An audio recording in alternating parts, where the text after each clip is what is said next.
నమస్తే. Welcome to our channel. నేను పద్మిని. ప్రస్తుతంతో పాటు సోషల్ యాక్టివ్ కృష్ణకుమారి గారు ఉన్నారు. మాట్లాడదాం. మేడం నమస్తే మేడం. నమస్తే. అదాని వ్యవహారం అటు తిరిగి, ఇటు తిరిగి బంధాలని చాటు ఆ బంధం, ఈ బంధం అందరికీ తెలిసిందే. ఆయనకి అందరితో అనుబంధాలు ఉంటాయన్న విషయం తెలిసిందే. ఎట్టకేలకు రేవంత్ రెడ్డి గారికి ఈ బంధం ఒక చిన్న అటాక్ ఇచ్చిందా? ఆయన చుట్టూ మెడ చుట్టూ బిగుసుకుంటోంది ఆయన అంశం అనేది బయట వినపడుతున్నటువంటి మాటలు. అసలు రేవంత్ రెడ్డి గారికి, అదానికి ఏమిటి సంబంధం? ఏమిటి నేపథ్యం? మెడకు చుట్టుకునే వ్యవహారం ఏమిటి? ఈ విషయాల గురించి వాట్ ఈస్ యువర్ అనాలిసిస్? ఇప్పుడు గౌతమ్ అదానీ అనే అతను ఏ పెద్ద వ్యాపార నేపథ్యం లేకుండా, అంటే అంబానీలకి వాళ్ళ నాన్న స్థాపించిన సామ్రాజ్యం, అలాగే టాటాలకి ఒక 3-4 తరాల నుంచి ఉన్న సామ్రాజ్యం, ఇట్లా ఇవాళ వ్యాపార దిగ్గజాలందరికీ కూడా ఒక వారసత్వం, వ్యాపార వారసత్వం అవన్నీ ఉన్నాయి. కానీ కొంతమంది అక్కడక్కడ వాళ్ళకై వాళ్ళు సొంతగా ఎదిగే వాళ్ళు కూడా ఉంటారు. కానీ ఆ ఎదుగుదల ఎంతవరకు ఉంటుంది అంటే మొదటి జనరేషన్లో కాస్త లిమిటెడ్గానే ఉంటుంది.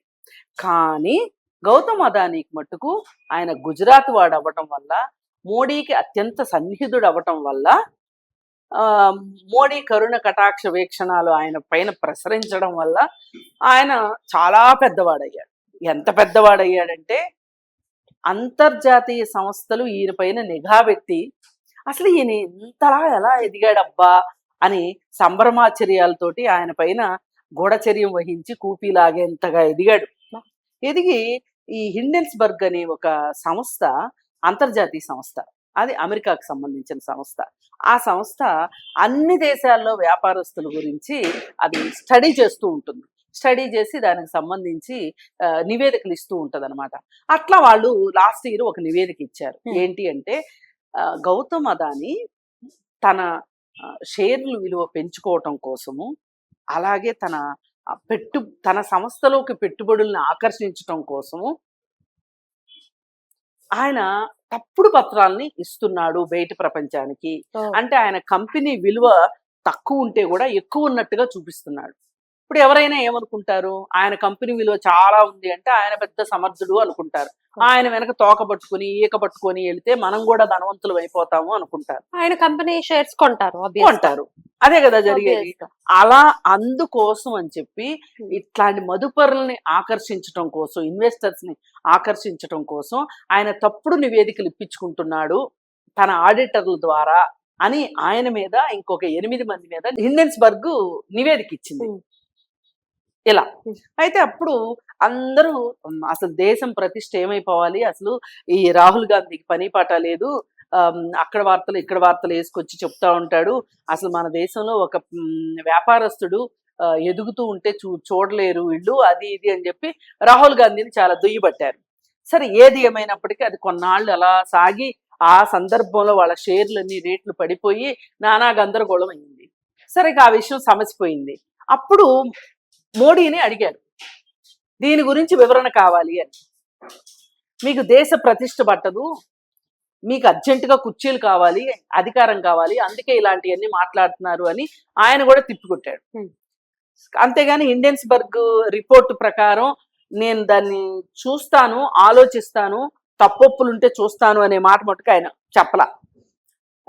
ఆ తర్వాత కొన్ని రోజులు పోయిన తర్వాత ఈ పెద్ద పెద్ద వ్యాపారస్తులకి వీళ్ళు కార్పొరేట్ ట్యాక్స్ తీసేశారు.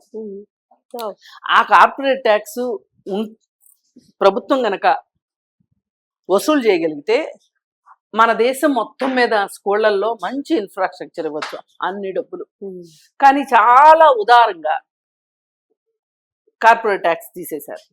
అలాగే ఈ మధ్య కాలంలో బ్యాంకు, ఎస్బీఐ బ్యాంకు వాళ్ళకున్న అప్పుల్ని రుణమాఫీ చేసేసి, ఒక చిన్న వ్యాపారస్తుడు బడ్డీ కొట్టువాడు ఒక 10,000 లోన్ తీసుకుని కట్టకపోతే ఊరుకోరు కదా, వాడి సంగతి ఏంటో చూస్తారు కదా. మరి అలాంటిది వాళ్ళకి రుణమాఫీ చేసేశారు. దానివల్ల బ్యాంకులకు ఎంత నష్టం. ఇప్పుడు ఎస్బీఐ ఎవరు? ప్రభుత్వ రంగ బ్యాంకు. ప్రభుత్వ రంగ బ్యాంకు నష్టపోతే ఎవరికి నష్టం? ప్రజలకు నష్టం. అయినా కానీ చేశారు. ఇవన్నీ అయిపోయిన తర్వాత నెక్స్ట్ ఇప్పుడు మళ్ళీ న్యూయార్క్లో ఈ కేసు నమోదైంది. ఇప్పుడు ఏంటి చెప్తారు ఇది ప్రశ్న Hmm. అని అందరూ సర్వత్రా ఆశ్చర్యపోతున్నారు. ఓహో నిజమేనా, అప్పుడు ఇండియన్స్బర్గ్ చెప్తే మనం నమ్మలేదు, ఇది నిజమేనా అనమాట అని ఇవాళ పొద్దున్నుంచి అందరూ ఎవరికి వాళ్ళు వ్యాఖ్యానాలు చేస్తున్నారు. ఈ సందట్లో బీజేపీకి అదానికి సంబంధం ఉందనే సంగతి జగమెరిగిన సత్యం. అదానికి మోడీకి మోడీకి బీజేపీకి అలాగే మోడీ అమిత్ షా వీళ్ళందరూ ఇది ఒక గుంపు అనే సంగతి అందరికీ తెలుసు.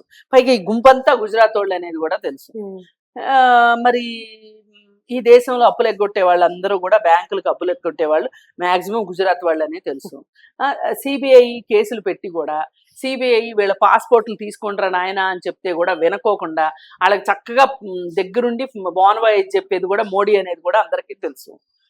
మరి ఈ పరిస్థితుల్లో గౌతమ్ అదాని ఇవాళ ఇంత నేరం చేస్తే న్యూయార్క్ పోలీసులు అంత ఈజీగా ఆషామాషిగా అల్లాటప్పగా కేసులు పెట్టరు కదా.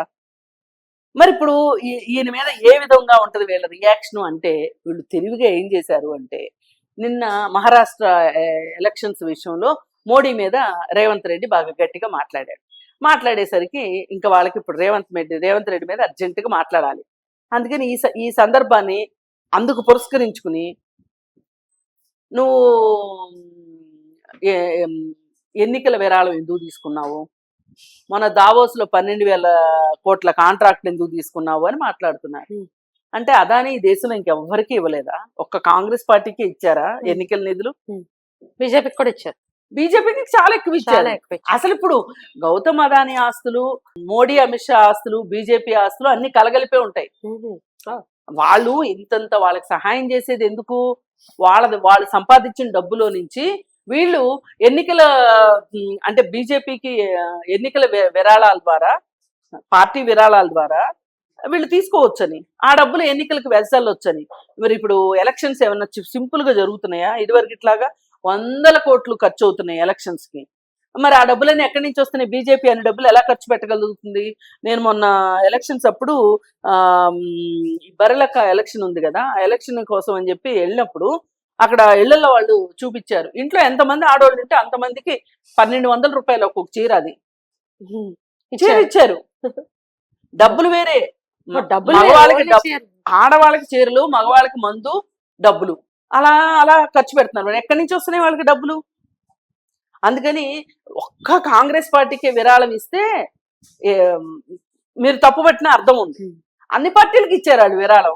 జగన్మోహన్ రెడ్డికి ఇవ్వలా, తెలుగుదేశంకి ఇవ్వలా? ఇట్లా అడుగుతారన్న పాయింట్ వాళ్ళకి అబ్బే ముందు బట్టగాల్చి మీదయ్యాలి. ఇప్పుడు 12,000 కోట్లు కాంట్రాక్టు తీసుకురాలేదనుకోండి దావోస్ నుంచి, ఏమనేవాళ్ళు? చేత కాదు రేవంత్ రెడ్డికి, కేటీఆర్ చూడు ఎట్లాంటి కాంట్రాక్టులు పట్టుకొచ్చాడో. అంటే ఇప్పుడు బీజేపీ పాలిత ప్రాంతాల్లో ఎక్కడా అదాని కాంట్రాక్ట్లు ఇవ్వట్లేదు అదానికి. మరి వాళ్ళందరూ ఇచ్చినప్పుడు రేవంత్ రెడ్డి ఇస్తే తప్పు ఎట్లా అవుతుంది? ఇదంతా ఏంటి అంటే దొంగే దొంగ దొంగ దొంగ నరిసినట్లు.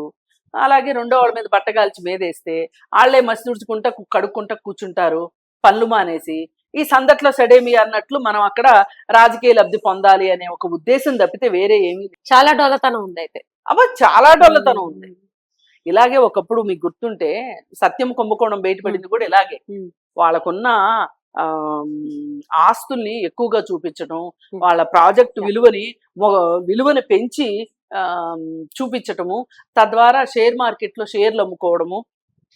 చాలా ఏదో ఒక రోజు ఇట్లాంటిది బయటపడినప్పుడు షేర్లు డమాలు అంటే అమాయకులు డబ్బులు వాళ్ళ జేబుల్లోకి వెళ్ళడము, ఇవన్నీ మనం చూసేయే కదా. హర్షద్ మెహతా కూడా ఇట్లాంటివే. అందుకని ఆ బీజేపీ